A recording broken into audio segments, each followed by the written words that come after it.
በ4 ሚሊዮን 80 ሺህ ብር ጠቅላላ ክፍያ በ1.4 ሚሊዮን ብር ቅድመ ክፍያ ብቻ ቀሪውን 16 ወራት ከሚከፍሉበት ምቹ የክፍያ አማራጭ ጋር ከመልካቶ በቅርብ ርቀት በምትገኘው በወርቅ ቤቶቿ በምትታወቀው በውቢቷ ፒያሳ ከአድዋ ሙዚየም ፊት ለፊት ግራውንድ ፕላስ 5 የሆነ ዘመናዊና ደረጃውን የጠበቀ የንግድ ማዕከል አቅርበንልዎታል። ሁለት ሰፋፊ መኪና ማቆሚያ ቤዝመንት ከኤሌክትሪክ መኪና ቻርጅ ማድረጊያ ጋር ያካተትን ሲሆን በቅርቡ በመንግስት ተገንብቶ ለአገልግሎት ክፍት የተደረገው የመኪና ፓርኪንግና የህዝብ ትራንስፖርት ተርሚናል ፊት ለፊት መገኘቱ ለንግዶ እጅግ ተመራጭ ያደርገዋል። ለተለያዩ አገልግሎት ማለትም ለወርቅ ቤት፣ ለቡቲክ፣ ለካፌ አገልግሎት መሆን የሚችሉ ውሱን ቦታዎች ቀርተውናል። ሙሉ ክፍያ ለሚከፍሉ ደንበኞቻችን ልዩ የሆነ የ10% ቅናሽ ያዘጋጀን መሆኑን እየገለጽን የዚህ ዕድል ተጠቃሚ ለመሆን በድርጅት ስልክ በ0979 980000 ላይ ይደውሉልን። ቴምር ፕሮፐርቲስ። ፍቅረኛዋን ገድላ 35 ዓመት የተሰወረችው ዲያስፖራ cold-blooded killers. Now we got to grab them all. Then if you know anything that can help take them down, leave your tip online or as always on our hotline. And I guarantee you that you can remain anonymous. Sophie David is wanted for the murder of her boyfriend. If you've seen Sophie David, please call us at 1-800-CRIME-TV. በአሜሪካን ሀገር ካሊፎርኒያ ስቴት አንዲት ኢትዮጵያዊት ሴት የፈጸመችው አሰቃቂ ወንጀልና ከህግ ማምለጧ እስከዛሬ ድረስ እንቆቅልሽ ሆኖ ቀጥሏል። ሶፊ ዳዊት ፈቃዳሽኔ የተባለውን የፍቅር ጓደኛዋን በግፍ ከገደለች በኋላ ምንም ዱካ ሳተው ከአካባቢው ተሰወረች። እንደ አውሮፓውያን አቆጣጠር ጁላይ 10 1991 ፈቃደ በዌስት ሎስ አንጀለስ ስትሪት ወደ ሥራ ቦታው በእግሩ እየተጓዘ ባለበት ሰዓት ነበር ሶፊ መኪናዋን እየነዳች አጠገቡ የደረሰችው። ወዲያውኑም በመስኮት በኩል ሽጉጧን አውጥታ ደጋግማ በመተኮስ ህይወቱ እንዲያልፍ አደረገች። ድርጊቱን ከፈጸመች በኋላም ምንም ጊዜ ሳታባክን መኪናዋን አስነስታ ሸሸች። ለመሆኑ ይህች ሴት ይህንን ከባድ ወንጀል እንድትፈጽም ያነሳሳት ምንድነው? በፍቅረኛዋ ኪስ ውስጥ የተገኘች አንዲት ብጣሽ ወረቀትስ እንዴት የፈቃደን ህይወት ልታስጠፋ ቻለች? ሶፊ ወደ ትውልድ ሀገሯ ኢትዮጵያ ሸሽታለች ወይስ በአሜሪካ ከተሞች ውስጥ ስሟን ቀይራ እየኖረች ነው?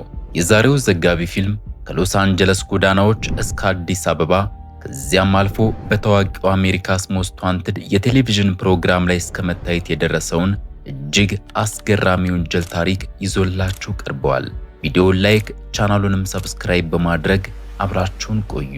She got out of her car, walked up to him, and from a couple of inches away, shot him 2 more times in the head. The suspect, Sophie David, walked back to her car and calmly drove away. You know where she is? Call us at 1-800-CRIME-TV. እንደ አውሮፓውያን አቆጣጠር ሜይ 16 1964 የደርግ ወታደራዊ መንግስት ስልጣን ከመያዙ 10 ዓመት በፊት ንጉሠ ነገሥት ቀዳማዊ ኃይለ ሥላሴ ኢትዮጵያን በሚመሩበት ዘመን ነበር ሶፊ ዳዊት ይህንን ዓለም የተቀላቀለችው። ሶፊ የተወለደችው በተራ ቤተሰብ ውስጥ አልነበረም። አባቷ በኢትዮጵያ ጦር ውስጥ ከፍተኛ ማዕረግ ያላቸው ጀነራል ነበሩ። ቤተሰቧ በሀገሪቱ ውስጥ ካሉት ጥቂትና በውርስ እየተላለፈ የመጣ ከፍተኛ ሀብት ካላቸው ባለጸጎች መካከል አንዱ ናቸው። በዚህም ምክንያት ሶፊ የልጅነት ትውስታዋ በተደላደለ ኑሮ የተሞላ ነበር። የስልጣናቸውን ፍሬ በማጣጣም ላይ የነበሩት ወላጅ አባቷም የፈለገችውን ነገር ሁሉ ከማድረግ ወደ ኋላ አይሉም። ሆኖም ይህ የተንደላቀቀ ህይወት በሀገሪቱ ላይ ሊመጣ ከነበረው ማህበራዊና ፖለቲካዊ ማዕበል ሊያመልጥ አልቻለም። እንደ አውሮፓውያን አቆጣጠር በ1974 የተነሳው አብዮት የንጉሠ ነገሥቱን ስርዓት ገርስሶ ጣለው። ይህን ተከትሎም ቀይ ሽብር የተሰኘው ደም አፋሳሽ ዘመቻ የእርስ በርስ ጦርነትና በሚሊዮኑ የሚቆጠሩ ዜጎችን ያፈናቀለ ከፍተኛ የፖለቲካ ቀውስ ተከሰተ። አዲሱ ወታደራዊ መንግስት የቀድሞውን ስርዓት ባለስልጣናትና የጦር መኮንኖችን ማሳደድና መግደል ሲጀምር እንደ ሶፊ ቤተሰብ ያሉ ባለጸጎችና ወታደራዊ ቤተሰቦች ሕይወታቸውንና ሀብታቸውን ለማትረፍ ከሀገር መሰደድ ጀመሩ። በዚህ የታሪክ አጋጣሚም ሶፊ ዳዊት ሀገሯን ጥላ ወደ አሜሪካ ቀናች። እንደ አውሮፓውያን አቆጣጠር በ1980ዎቹ መጀመሪያ ላይ ሎስ አንጀለስ ከተማ ስትገባ የህይወት ዘይቤዋ ከሌሎች ኢትዮጵያውያን ስደተኞች እጅግ የተለየ ነበር። በወቅቱ ወደ አሜሪካ የሚገቡ አብዛኞቹ ኢትዮጵያውያን ኢሚግራንቶች በአስቸጋሪ ሁኔታ ውስጥ የሚያልፉ ትምህርትና ሙያ ቢኖራቸውም ዝቅተኛ ስራዎችን ለመስራት የሚገደዱ እንዲሁም ለጊዜያዊ መጠለያም ሆነ በሚያስፈልጋቸው ድጋፍ ሁሉ በኮሚኒቲ ሴንተሮች ላይ ጥገኛ ነበሩ። ሶፊ ግን ከነርሱ የተለየች ነበረች። እሷ ሎስ አንጀለስ የገባችው የድህነት ኑሮ ለመላመድ ሳይሆን በኢትዮጵያ ትኖሮ የነበረውን የቅንጦት ሕይወት በአሜሪካም ለማስቀጠል አስባ ነበር። በወቅቱ የተቀረጸቻቸው ቪዲዮዎችና በተለያዩ መዝናኛ ስፍራዎች የተነሳቻቸው ፎቶግራፎች አዲሱ ሕይወቷም በቅንጦት የተሞላ እንደነበር የሚያሳዩ ተጨባጭ ምስክሮች ናቸው። በእነዚህ ተንቀሳቃሽ ምስሎች ላይ ሶፊ እጅግ ማራኪና ዘመናዊ በሆኑ ሕንፃዎች ውስጥ ስትንቀሳቀስ ትታያለች። በጊዜው ሀብታሞች በሚውሉበት ስፍራ በየዕለቱ እየተዝናናች ያሻትን በማድረግ ታሳልፍ ነበር። የሶፊ ውጫዊ ገጽታና ማንነት እጅግ የተወሳሰበና ግርታን የሚፈጥር ነበር። ቁመቷ ሜትር ከ63 አካባቢ ሲሆን የሰውነት ክብደቷ ግን በቋሚነት የሚዋዥቅና የሚቀያየር ነው። ቀደም ባሉት ጊዜያት እጅግ ወፍራም የነበረች ሲሆን ቆየት ብሎ ግን ክብደቷን ወደ 130 ፓውንድ ገደማ ወርዳው ነበር። የአለባበስ ዘይቤዋም ልክ እንደ ፋሽን ሞዴሎች እጅግ ዘመናዊና ውድ የሆኑ ልብሶችን ያካትታል። የተለያዩ ከስተም ጁለሪዎችን አብዝታ መጠቀም ትወዳለች። የፀጉር ቅጥላዎችን በማድረግ የፀጉሯን ቀለም፣ ርዝመትና ቅርጽ ሁልጊዜ ትቀያይራለች። ከዚህም ባሻገር እጅግ ያልተለመዱና አጠራጣሪ የሆኑ ግላዊ ልማዶች ነበሯት። ለማንኛውም ሰው እንግዳ በሚመስል ሁኔታ ሁልጊዜም ቀንና ማታ ሳትለይ ትልልቅና ጥቁር የዓይን መነጽሮችን ታደርጋለች። አልፎ ተርፎም ዘወትር የእጅ ጓንት ትለብሳለች። የንግግር ዘይቤዋ ሌላው ትልቁ እንቆቅልሽ ነበር። በኢትዮጵያ መደበኛ የትምህርት ስርዓት ውስጥ እምብዛም የማይገኘውን የብሪቲሽ አክሰንት እንግሊዘኛን አቀላጥፋ ትናገራለች። ይህም ምናልባትም ከሀገር ውጭ ወይም በእንግሊዝ ሀገር የትምህርት አሊያም የጉብኝት ጉዞ ታሪክ ሊኖራት እንደሚችል ጠቋሚ ነው። በአሜሪካ ቆይታዋ የሚያውቋት ሰዎች ስትናገር ድምጿ ዝግ ያለና እጅግ ትሁት ሴት ትመስል ነበር ይላሉ።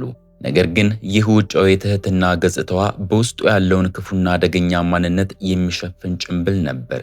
ሶፊ እጅግ ሚስጥራዊ የሆነች ሴት ስትሆን ስለ ግል ሕይወቷና ታሪኳ ማውራት አትወድም። በአንድ ቦታ ላይ ረጋ ብላ መቀመጥ የማትችል ሁልጊዜም የምትቅበዘበዝና በከፍተኛ የጭንቀት ስሜት የምትዋጥ አይነት ባህሪ ነበራት። እውነተኛ ማንነቷንና መረጃዋን መደበቅ አጥብቃ ትወዳለች። በዚህ ምክንያት ዕድሜዋን ከ10 ዓመት በላይ ቀንሳ በመናገር ራሷን ወጣት አስመስላ ለማቅረብ ትሞክራለች። አልፎ ተርፎም የተለያዩ የልደት ቀናትን በሐሰት ትጠቀማለች። ከፈቃድ አሽኔ ጋር ከመገናኘቷ በፊት ሶፊ በአሜሪካን ሀገር ሌላ የመጀመሪያ ትዳር ነበራት። ሆኖም ይህ ትዳር የቆየው ለጥቂት ጊዜ ብቻ ነበር። ትዳሩ በፈረሰበት ወቅትም የሶፊን እውነተኛና ርህራሄ የሌለው ባህሪዋን ቁልጭ አድርጎ የሚያሳይ ነገር ተከሰተ። በፍቺው ሂደት ውስጥ የነበራትን ሀብትና ገንዘብ ላለማካፈልና ፍላጎቷን ለማስፈጸም ስትል ምንም በማያውቀውና ባልፈጸመው ወንጀል የቀድሞ ባሏን ወነጀለችው። ፖሊስ ባሰባሰበው መረጃ መሰረት የቀድሞ ባሏ የቤት ውስጥ ጥቃት እንዳደረሰባት በማስመሰል በሐሰት በመክሰስ ከገንዘብ ኪሳራ ራሷን አድናለች። ይህ ድርጊቷ ፍላጎቷን ለማሳካት ስትል የሌሎችን ሕይወት ከማበላሸት ወደ ኋላ የማትል አደገኛ ሴት መሆኗን የሚያረጋግጥ ነበር። እንደ አውሮፓውያን አቆጣጠር በ1989 ሶፊ ከመጀመሪያ ባሏ ጋር ከተፋታች በኋላ ፈቃድ አሽኔ የተባለውን ኢትዮጵያዊ ተዋወቀችው። ፈቃድም ልክ እንደሷው በአሜሪካ የሚኖር ትውልድ ኢትዮጵያዊ ኢሚግራንት ነበር። ሁለቱ በፍቅር ተዋደው ግንኙነታቸው እየጠበቀ መሄድ ጀመረ። ፈቃደ የአዲስ ምዕራፍ የደስታና የተስፋ መጀመሪያ መስሎት ነበር። ነገር ግን ብዙም ሳይቆይ ሕይወቱ በአስከፊ ጭንቀት መሞላት ጀመረ። የእስር ቤትነት ስሜት ያለው ያህል ሪሌሽንሺፑ ከባድ ሆነበት። ምንም እንኳን ከፈቃደ ጋር በፍቅር ግንኙነት ውስጥ ብትሆንም ሶፊ አሁንም የተለያዩ ዴቲንግ ሰርቪሶችን በድብቅ ትጠቀም ነበር። በአንጻሩ ግን በፈቃደ ላይ ያላት ቁጥጥርና ቅናት ከጊዜ ወደ ጊዜ እየባሰ መጣ። ቤተሰቦችና የቅርብ ጓደኞች በሶፊ ላይ ያልተለመደና አስፈሪ የሆነ የባህሪ ለውጥ ማስተዋል ጀመሩ። ስሜቷ ወደ ከረረ ደረጃ ሲደርስ ጥርጣሬዋና ተቆጣጣሪነቷ እያየለ ሄደ። ፈቃደ ከሌሎች ሰዎች ጋር የሚያደርገው ማንኛውም ግንኙነት ለሷ ትልቅ ስጋትና የክህደት ምልክት ሆኖ ይታያት ጀመር።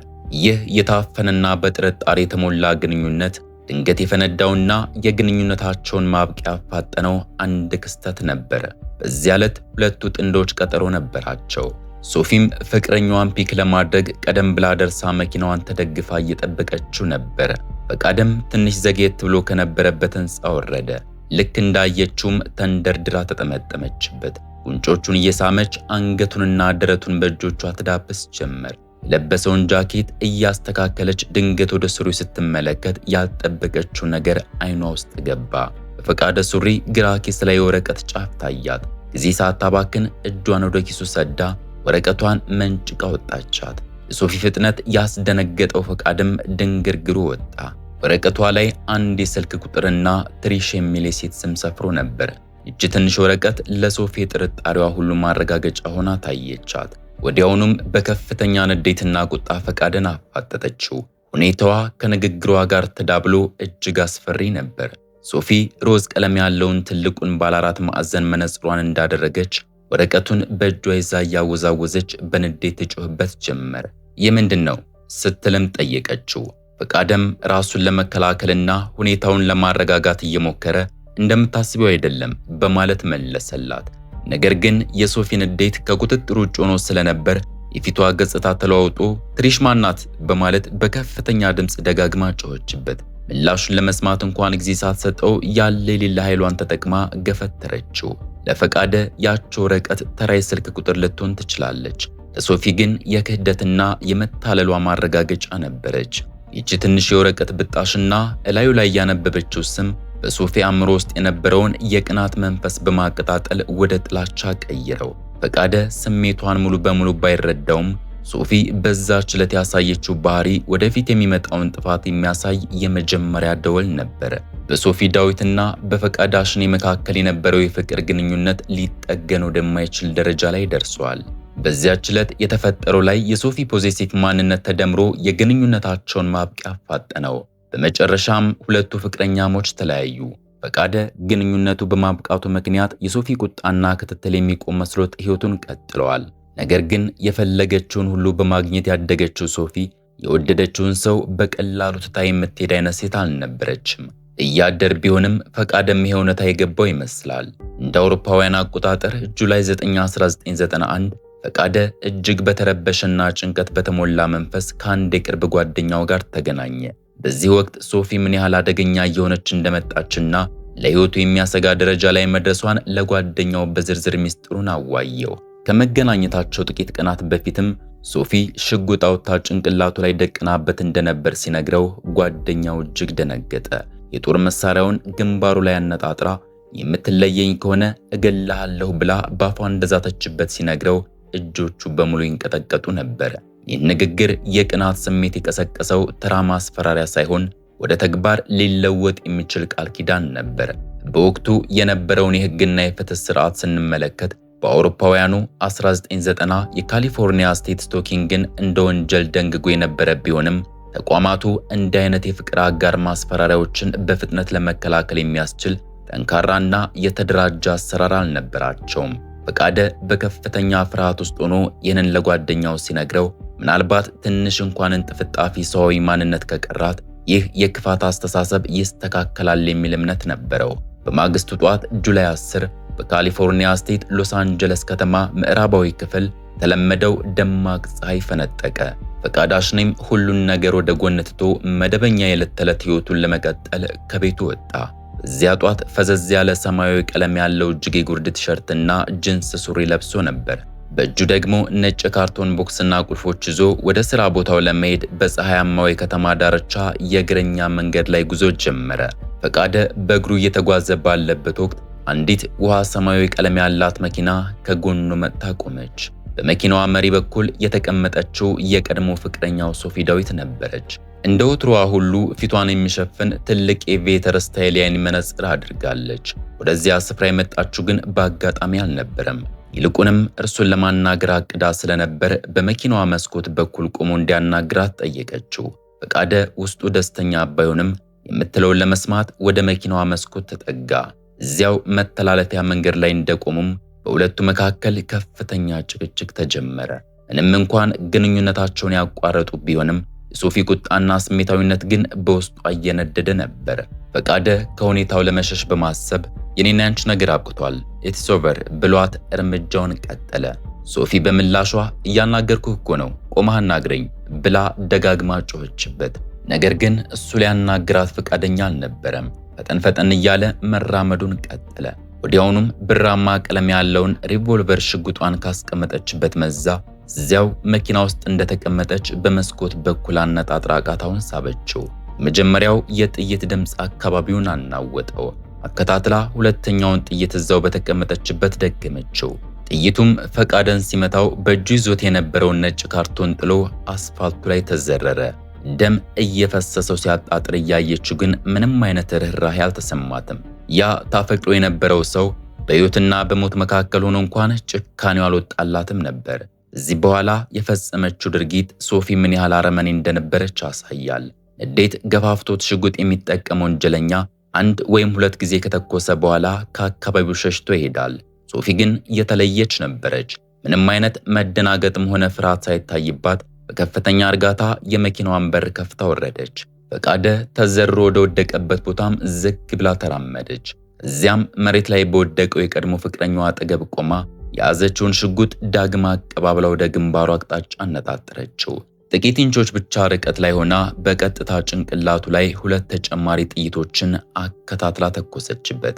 ፈቃደም በዌስት ሎስ አንጀለስ ስትሪት ላይ ላይመለስ እስከ ወዳኛው አሸለበ። ሶፊ ይህን ዘግናኝ ድርጊት ከፈጸመች በኋላ አሁንም ምንም እንዳልተፈጠረ በተረጋጋ መንፈስ ወደ መኪናዋ ተመልሳ ገባች። ወዲያውኑም ሞተሯን አስነስታ በፍጥነት እየነዳች ከቦታው ተሰወረች። የሎስ አንጀለስ ፖሊስ ወንጀል ወደ ተፈጸመበት ስፍራ ሲደርስ ፈቃደን በራሱ ደም ተዘፍቆ ሕይወቱ አልፎ አገኘው። ነፍሰ ገዳዩዋ ግን ከአካባቢው ርቃ ነበር። ዜናው እያደር ሲሰራጭ በጠራራ ፀሐይ በአንድ ትልቅ ከተማ ጎዳና ላይ የሰውን ነፍስ አጥፍቶ እንዴት በቀላሉ ማምለጥ ይቻላል የሚለው ጥያቄ ብዙዎችን አነጋግሯል። የዚህ ጥያቄ መልስ የሚገኘው ግን በወቅቱ በነበረው የቴክኖሎጂ አቅም ላይ ነው።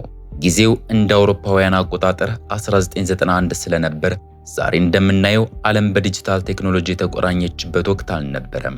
ኢንተርኔት በሕዝብ ዘንድ ገና አልታወቀም። የሰዎችን የዕለት ተዕለት እንቅስቃሴና ያሉበትን ቦታ የሚጠቁሙ ስማርት ስልኮች አልነበሩም። እንዲሁም በአየር ማረፊያዎች ላይ ተሳፋሪዎችን በኮምፒውተር መረብ የሚፈትሸው ኮምፒውተር አሲስተር ፓሴንጀር ፕሪስክሪኒንግ ሲስተም የተሰኘው አሰራር ገና አልተጀመረም ነበር። በወቅቱ የነበሩት የፖሊስና የሕግ አስከባሪ ተቋማት የሚጠቀሙት መረጃዎች አብዛኛው የተበታተኑና በወረቀት ላይ የተመሰረቱ ነበሩ። የአሜሪካ ፌዴራል የምርመራ ቢሮ FBI ብሔራዊ የጣት አሻራ መረጃ ማዕከል እንኳን ሳይቀር አሻራዎችን በወረቀት ላይ አትሞ በፖስታ በመላክና የሰው ጉልበት በማመሳከር ላይ የተመሰረተ ነበር። ይህ ሂደት ደግሞ ሳምንታትን አልፎ ተርፎ ወራትን ሊወስድ የሚችል አዝጋሚ አሰራር ነበር። የብሔራዊ ወንጀል መረጃ ማዕከል NCIC ኮምፒውተር የነበረ ቢሆንም ይህ ሲስተም የሚሰራው በትክክለኛ ስም ላይ ተመስርቶ እንጂ ዛሬ እንዳለው የፊት ገጽታን ወይም ባዮሜትሪክስን የሚለይ ቴክኖሎጂ አልነበረም። ይህ በሆነበት በዚያ የ1991 ክረምት ሎስ አንጀለስ ከተማ በፖሊስና በማህበረሰቡ መካከል በተፈጠረ ከፍተኛ ውጥረትና የሮድኒ ኪንግ ድብደባን ተከትሎ በመጣ አለመተማመን ታመሳ ነበር። የዌስት ሎስ አንጀለስ ፖሊስ መርማሪዎች የፈቃደን አስክሬን አንስተው የወንጀል ምርመራቸውን አጠናቀው ተጠርጣሪዋ ሶፊ መሆኗን ካረጋገጡ በኋላ የስር ማዘዣዋን በአገር አቀፍ ደረጃ በNCIC በኩል እስኪያሰራጩ ድረስ ሶፊ ይህንን የአሰራር ክፍተት ተጠቅማ ወሳኝ የሆነ የጊዜ ብልጫ አገኘች። ድሮውንም ብዛት ያለው ጥሬ ገንዘብ የምትይዝ፣ የኪራይ መኪናዎችን የምትጠቀም፣ የተለያዩ ስሞችን የምትቀያይርና ውድ በሆኑ ሆቴሎች የምታርፍ ሴት በመሆኗ ምንም አይነት ዲጂታል ፉትፕሪንት ሳትተው በቀላሉ ከሕግ እይታ መሰወር ለሷ ቀላል ነበር። የሆቴል መዝገቦች፣ የመኪና ኪራይ ውሎችንና የአየር መንገድ ትኬቶች በዘመኑ እርስ በርስ በቴክኖሎጂ ያልተሳሰሩ በመሆናቸው ፖሊስ በትክክል የትኛውን ተቋም መጠየቅ እንዳለበት ካላወቀ በስተቀር ሊያገኛት አይችልም። ሶፊ ዳዊት ከዌስት ሎስ አንጀለስ ከተሰወረች በኋላ ፖሊስ ፍለጋውን ቢያጠናክርም እርሷ ግን የውሃ ሽታ ሆና ቀረች። ከሕግ እይታ ለመሰወርና አዲስ ሕይወት ለመጀመር የሚያስችላትን የተሟላ ክህሎትና የጥንቃቄ ስልት ነበራት። በመጀመሪያ ደረጃ ከዚህ ቀደም የነርስነትና የፀጉር ሥራ ሙያ ስለነበራት ማንነቷን ደብቃ በማንኛውም ከተማ ውስጥ ሥራ አግኝታ ራሷን ማስተዳደር የምትችልበት አቅም ነበራት። እንደ ማንኛውም ሰው የባንክ ካርዶችን አለመጠቀሟና በብዛት ጥሬ ገንዘብ በቦርሳዋ መያዟ ፖሊስ ያለችበትን ቦታ ለማወቅ እጅግ አዳጋች አድርጎበታል። በጊዜው 3% የአሜሪካ ሕዝብ ብቻ ተንቀሳቃሽ የግል ስልክ የነበረው ሲሆን ሶፊ ከነዚህ ውስጥ አንዷ ነበረች። የካሜራና የቪዲዮ መቅረጫዎችን አጥብቃ የምትወድ ቢሆንም የራሷን ማንነት ግን በተለያየ መንገድ ትደብቃለች። ሂሩት ዳዊት፣ እናኑ ዴቪድ፣ ሶፊ ዳዊት ሚሚና ሌሎች በርካታ ስሞችን እየቀያየረች በመጠቀም እውነተኛ ማንነቷ እንዳይታወቅ ጥረት ታደርግ ነበር። የሰውነት ክብደቷም በከፍተኛ ሁኔታ የሚቀያየር ከመሆኑም በላይ የተለያዩ የፀጉር ቅጥላዎችን በማድረግ ውጫዊ ገጽታዋን ዘወትር ትቀይራለች። በመሆኑም ከሳምንት በፊት የታየችው ሶፊ ዛሬ ፈጽሞ የተለየ ሰው ሆና ልትገኝ ትችላለች። ያቺ በድሎት ያደገች የጦር አመራር ልጅ ያላትን ገንዘብ፣ ትውውቅና የወቅቱን ደካማ መረጃ አያያዝ በሚገባ ተጠቅማ ልክ እንደ ነፋስ በና ጠፋች። ግድያው ከተፈጸመበት ከካሊፎርኒያ ስቴት ወጥታ የት እንደገባች፣ በምን መንገድ እንዳመለጠችና ከሀገር እንዴት እንደወጣች ለፖሊስ ትልቅ እንቆቅልሽ ሆኖ ቀረ። እሷ ብትሰወርም ከኋላው የተወችው መዘዝ ግን ለሌሎች ጦስ ሆኗል። የሎስ አንጀለስ ፖሊስ እሷን የማግኘቱ ተስፋ እየመነመነ ሲመጣ ጉዳዩን ወደ ብሔራዊ ቴሌቪዥን ወሰደው። እንደ አውሮፓውያን አቆጣጠር ፌብሩዋሪ 14 1992 የሶፊ ዳዊት የነፍስ ግድያ ታሪክ በታዋቂው አሜሪካስ ሞስት ዋንትድ ፕሮግራም ላይ ለመጀመሪያ ጊዜ ታየ። ይህን የመጀመሪያውን ክፍል በዳይሬክተርነት የመሩት ከጊዜ በኋላ ሜናስ ቱ ሶሳይቲ እና ዘ ቡክ ኦፍ ኤላ የተሰኙት ታዋቂ የሆሊውድ ፊልሞች በመስራት ዝናን ያተረፉት ሂውዝ ብራዘርስ ናቸው።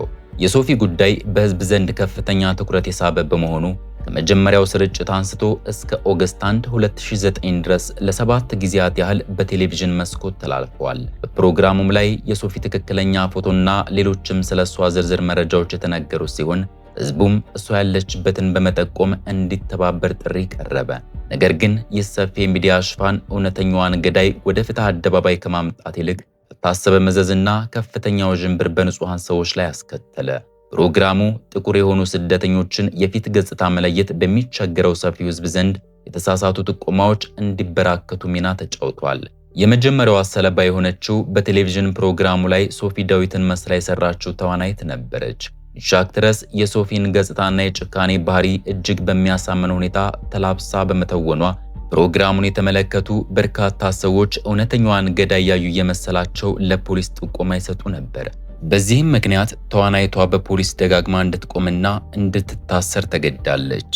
ሁኔታው ከቁጥጥር ውጭ ሲሆን የፕሮግራሙ ዳይሬክተር የነበሩት ቶኒ ዛኒሎቲ ለተዋናይቷ እኒ ሶፊ ዳዊት አይደለሁም፣ አሜሪካስ ሞስት ዋንትድ ላይ እሷን መስዬ የሰራው ተዋናይ ነኝ የሚል ልዩ የመታወቂያ ካርድ በኪሷ ይዛ እንድትንቀሳቀስ እስከ መስጠት ደርሰዋል። ሆኖም ከዚህ የባሰ ነገር በአውሮፓውያኑ ዲሴምበር 21 1992 በሌላ ሴት ላይ ተፈጸመ። በወቅቱ አንድ የቴሌቪዥን ተመልካች የሰጠውን የተሳሳተ ጥቆማ ተከትሎ የግድያውን ምርመራ ሲያካሄድ የነበረው የሎስ አንጀለስ ፖሊስ ዲፓርትመንት ኤልኤፒዲ አባላት በመርማሪ እንድሪው ሞንሱ መሪነት በኖርዝ ሆሊውድ ሎሮል ካኔን ብሉቫርድ ወደሚገኝ አንድ አፓርታማ መሩ። በውስጡ የነበረችው የ26 ዓመቷ ኢትዮጵያዊት ኢሚግራንት ብርቱካን አለሙ ነበረች።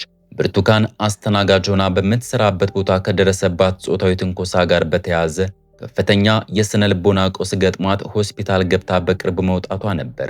በዚህም የተነሳ ከፍተኛ ጭንቀት ውስጥ ነበረች። ፖሊሶች በሯን በኃይል ሲያንኳኩ ብርቱካን በፍርሃት እየተርበተበተች በሳውዝ ኢስተርን ሳን ፈርናንዶ ቫሊ በሚገኘው ስቱዲዮ ሲቲ ለሚኖር ጓደኛዋ ስልክ ደውላ ካማከረች በኋላ በር አልከፍትም አለች። ነገር ግን መርማሪ እንድሪው ሞንሱና የፖሊስ አባላቱ በሩን በኃይል ሰብረው ወደ ውስጥ ገቡ። በዚህ ጊዜ ብርቱካን በድንጋጤ እየተብረከረከች አም ኤወመን አያም አለውን እያለች ትጮህ ነበር። ፖሊሶቹም በካቴና አስረዋት መኖሪያ ቤቷንና መኪናዋን ለአንድ ሰዓት ያህል በጥንቃቄ ከፈተሹ በኋላ ትልቅ ስህተት እንደሰሩ ተገነዘቡ። ብርቱካን ተፈላጊዋ ወንጀለኛ ሳትሆን ከሶፊ ዳዊት ጋር እጅግ የሚቀራረብ የፊት ገጽታ ስለነበራት እዚህ ሁሉ እንግልት ሰለባ መሆኗን ተረዱ። መርማሪው እንድሪው ሞንሱም ይቅርታ ጠይቋት የፖሊስ ዲፓርትመንቱ የተሰበረውን በር እንደሚጠግን ከነገራት በኋላ ካቴናውን ከእጇ ላይ ፈተው ሄዱ። ነገር ግን ይህ ክስተት ከህመሟ እያገገመች በነበረችው ብርቱካን ላይ ሌላ ተጨማሪ ስነ ልቦና ጠባሳ ጥሎባት አልፈዋል። ወንድሟ ሰይፉ እንደገለጸው ከዚያች ሌሊት ጀምሮ ብርቱካን እንቅልፏን አጥታለች።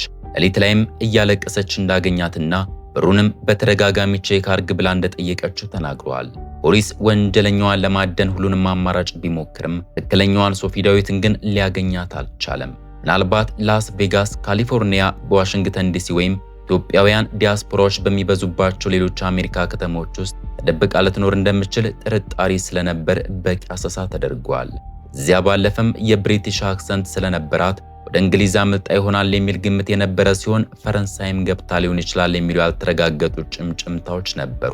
እንደ አውሮፓውያን አቆጣጠር ኖቬምበር 15 2003 ግን ፎክስና አሜሪካስ ሞስት ዋንትድ ከፌስ ፕሪንት ግሎባል ሶሉሽን ጋር በመተባበር የጠፉ ወንጀለኞችን ፎቶግራፍ እላያቸው ላይ የለጠፉ ከስተም ሜድ የካርታ መጫወቻ ካርዶችን አሳተሙ።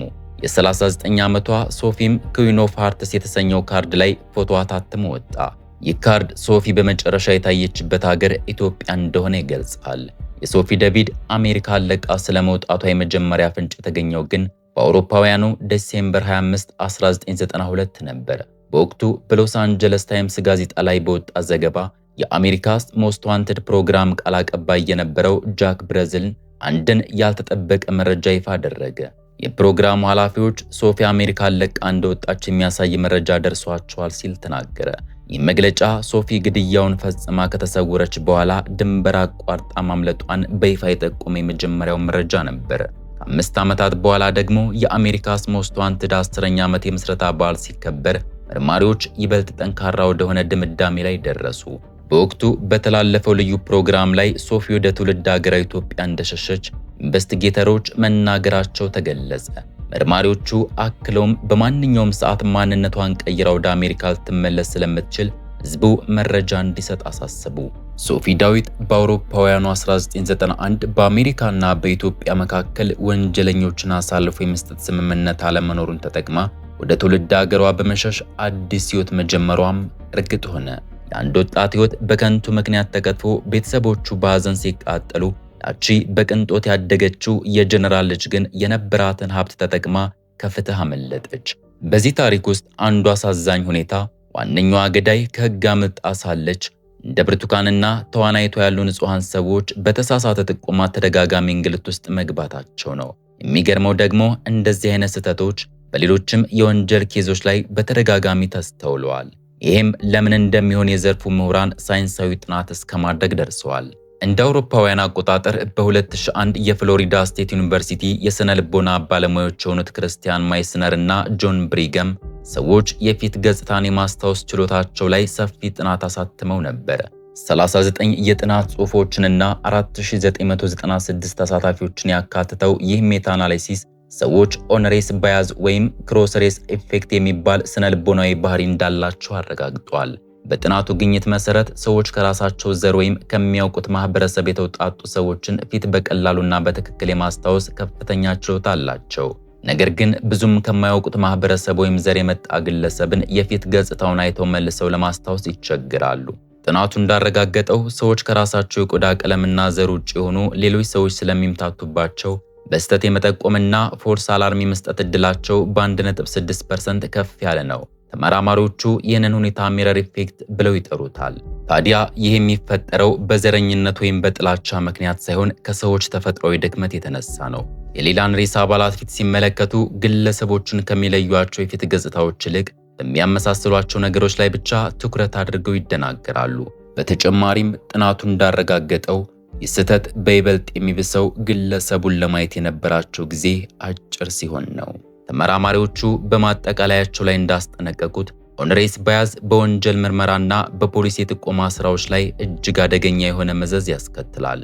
በራስ መተማመን ያለው አንድ ምስክር የተሳሳተ መረጃ በመስጠት ንጹህ ሰውን ወንጀለኛ አድርጎ ሊያሳስረው ወይም ከዚያም የባሰ ችግር ውስጥ ሊከተው ይችላል። የሶፊ ዳዊት ታሪክም የዚህ ሳይንሳዊ እውነት ሕያው ማሳያ ነው።